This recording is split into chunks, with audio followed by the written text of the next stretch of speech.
সবাই কেমন আছো? আশা করি সবাই খুব ভালো আছো। আমিও ভালো আছি। ঠান্ডায় একটু গলাটা বসে গেছে, তো সেই গলার ভয়েস নিয়ে আজকে ভিডিও শেয়ার করতে চলে আসলাম। আজকে একটা ব্রাইডের গল্প শেয়ার করব। ব্রাইড থাকে আমার চুঁচুড়ায়, আর আমি নেতাজি থেকে সোজা ব্রাইডকে সাজাতে যাচ্ছি। আর নেতাজি থেকেই আমি কলকাতা মেট্রো স্টেশন যাব first time. Kolkata metro station এর আগে আমি কখনো যাইনি।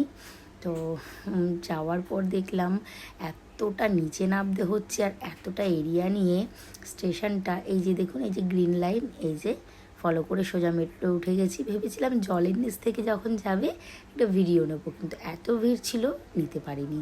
তো ট্রেন থেকে নেমে গেছি। এই যে দেখুন, পুরো এই মাথা থেকে ও মাথা পুরো রেলপাট্টির এখানে কাঁচ দিয়ে ঢাকা রয়েছে, আটকানো রয়েছে। যখন মেট্রো আসে তখনই খোলে, আবার চলে গেলে বন্ধ হয়ে যায়। এই যে ঠিক ওপারেও দেখুন আটকানো।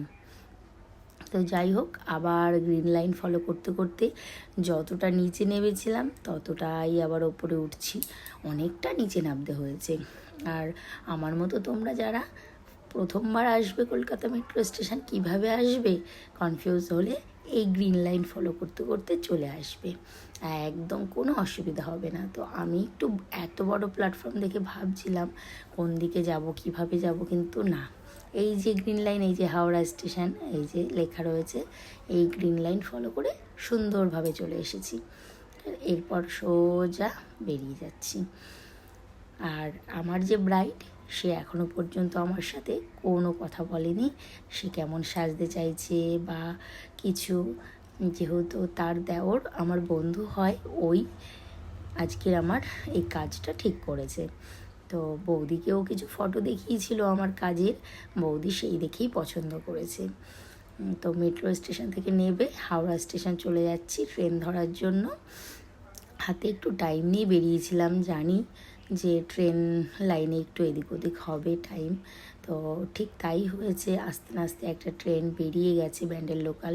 তো অপোজিটেই দেখলাম একটা বর্ধমান লোকাল, সেটাই উঠেছিলাম।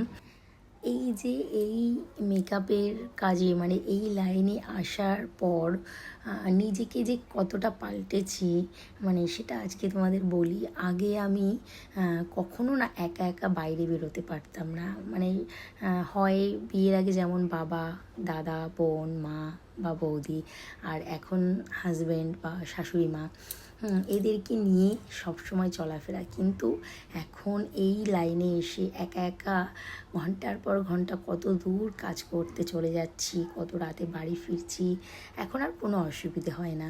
মানে কাজটাকে এতটা পরিমাণে ভালোবেসে করি যে কোনো একাকিত্ব বোধ মনে হয় না।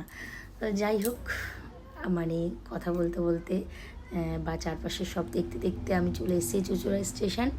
এখান থেকে কিছু ফুল নিয়ে নেব ব্রাইডের জন্য, যেহেতু আজকে আমাকে বলে দিয়েছে ব্রাইডের বাড়ি থেকে ফুল নিয়ে যেতে। ব্রাইডের শাড়ির সাথে ম্যাচিং করে আমার মনে হলো এই যে পিঙ্ক কালার ব্যাঙ্গালোরুস, আর এর সাথে কিছু জিপসি, তো আমি তাই নিয়ে নিয়েছি। দেখুন এত সুন্দর লাগছে ফুলগুলো। এরপর পৌঁছে গেছি ব্রাইডের বাড়ি। আমার সাথে আছে তিথি, ও চুঁচুড়াতেই থাকে আমার বাড়ির পাশে। তো ও আজকের ব্রাইডের সমস্ত ভিডিওগুলো তুলে দিয়েছে আমাকে। এই যে 1.5 ঘন্টা ওয়েট করার পর ব্রাইড অবশেষে এসেছে। এসে আমার সাথে গল্প করতে শুরু করে দিয়েছে। আর আজকের ব্রাইড আমার খুব হাসি খুশি, কিন্তু একটু টেনশন ফিল করছিল। আজকে আমার ব্রাইড কেমন লুক চাইছে ব্রাইডের মুখ থেকে শুনে নিই, চল। তো আজকের আমার ব্রাইড রিয়াদিকে আমি আজকে একটা রিসেপশন লুক দেবো। দিদির কাছ থেকে জেনে নিই দিদি আজকে কেমন লুক চাইছে। দিদি বলো। আই মেকআপটা একটু লাইট রাখবে, ঠিক আছে? আর চোখে না বেশি কাজল দেবে না, আর এমনি তোমার যেরকম ভালো লাগে করে দেবে। আচ্ছা, আর কিছু? আর কিছু হেয়ারের ওপর কিছু? হেয়ারটা দেখো তোমার যেটা সুবিধা হয় করে দাও। আচ্ছা, আর কপালটা খুব চওড়া তো আমার, একটু যদি কম করা যায়। আচ্ছা ব্যাস, আর কিছু না। আচ্ছা, ঠিক আছে। এই প্রথম কোনো ব্রাইড পেলাম যে বলছে তোমার সুবিধা মতো করো। মানে আমার যেটা শর্টে হয়, আমার যেটা সুবিধা হয়, কিন্তু না, এটা করলে একদমই হবে না, যেটা আমি আজকে আমার ব্রাইডকে মানে বৌদিকে বলছিলাম। এটা বলতে পারো যেটা তোমার উপর ভালো লাগবে, হ্যাঁ সেটা করতে, কিন্তু আমার সুবিধা মতো করলে হবে না। যেটা তোমার লুকের সাথে যাবে, যেটা তোমায় ভালো লাগবে, সেটাই আমি তোমায় করে দেবো। তো বৌদি খুব একটা মেকআপ পছন্দ করে না, আর যখন বৌদিকে মেকআপ করছিলাম বৌদি বারবার আমাকে বলছিল লিপস্টিক প্যালেট দেখে দেখে, হ্যাঁ এটা একটু কম দেবে, এটা দেবে না, এটা না অনেক ব্রাইডরাই করে। তো তাদের উদ্দেশ্যে বলা যে মেকআপ যখন আমরা শুরু করি তখন পুরো কমপ্লিট না হওয়া পর্যন্ত একটু অন্যরকম লাগবে। যখন তোমার মেকআপটা ফুল কমপ্লিট হবে তখনই কিন্তু তোমাকে পারফেক্ট দেখাবে। তো যখন পুরো মেকআপটা কমপ্লিট হলো, বৌদি আবার যখন আয়নাটা দেখলো তখন বলল না ঠিক আছে। এরপর হেয়ারটা তোমরা দেখেই বুঝতে পারছো, সামনে থেকে এত ছোট, হ্যাঁ দিদির লেয়ার কাটা ছিল, তার উপরে দিদির পুরো হেয়ারটা অয়েলি ছিল। তো দিদি তো ভেবেই নিয়েছে হেয়ারে হয়তো আমি কিছু করতেই পারবো না।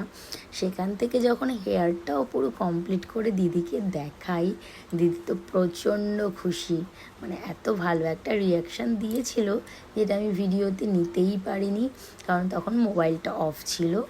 তো যাই হোক, কিছু কিছু এরকম আছে মুহূর্ত যেটা হট করে সামনে থেকে বেরিয়ে যায়, তারপরে মনে হয় এটা তো শেয়ার করলে সবার সাথে ভালো হতো। যাই হোক, তোলা হয় না সেগুলো। তো এরপর দিদির মুখ থেকে শুনে নি দিদির আজকে আমার কাছে সেজে কেমন লেগেছে। চলো রিয়াদি, আজকে তুমি যে মেকআপটা আমার কাছে চেয়েছো, আমি কি মানে তেমন মেকআপ করতে পেরেছি? হ্যাঁ, যেরকম বলেছি সেরকমই হয়েছে। হেয়ার আই মেকআপ পছন্দ হয়েছে?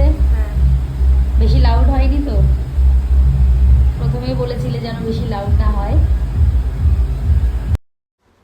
এছাড়াও দিদির আমার আরও একটি কথা খুব ভালো লেগেছে, যেটা দিদি আমায় বলল যে জানো তো তুমি আমায় যখন বারবার বলছিলে ঘাড় ব্যথা হলে বলবে, কোমর ব্যথা হলে উঠে দাঁড়াতে পারো, একটু জল খেয়ে নাও, টয়লেট যেতে পারো, যেগুলো না আগের দিন আমার খুব অসুবিধা হয়েছে, আমার প্রচণ্ড ঘাড় ব্যথা হয়ে গেছিলো, যেটা আজ একদমই হয়নি। সেটা শুনে আমার খুবই ভালো লেগেছিলো। তো যাই হোক, আজকের সমস্ত স্টোরি শেয়ার করা হয়ে গেছে। আর আজকের আমার ব্রাইডকে কেমন লেগেছে তোমরা কিন্তু অবশ্যই কমেন্টে জানাবে। আর ব্রাইডের যে হেয়ারটা সেটাও কেমন লেগেছে আমাকে কমেন্টে জানাবে। তো আজকের মতো এই পর্যন্তই। সবাই সুস্থ থেকো, ভালো থেকো, সাবধানে থেকো। দেখা হচ্ছে পরের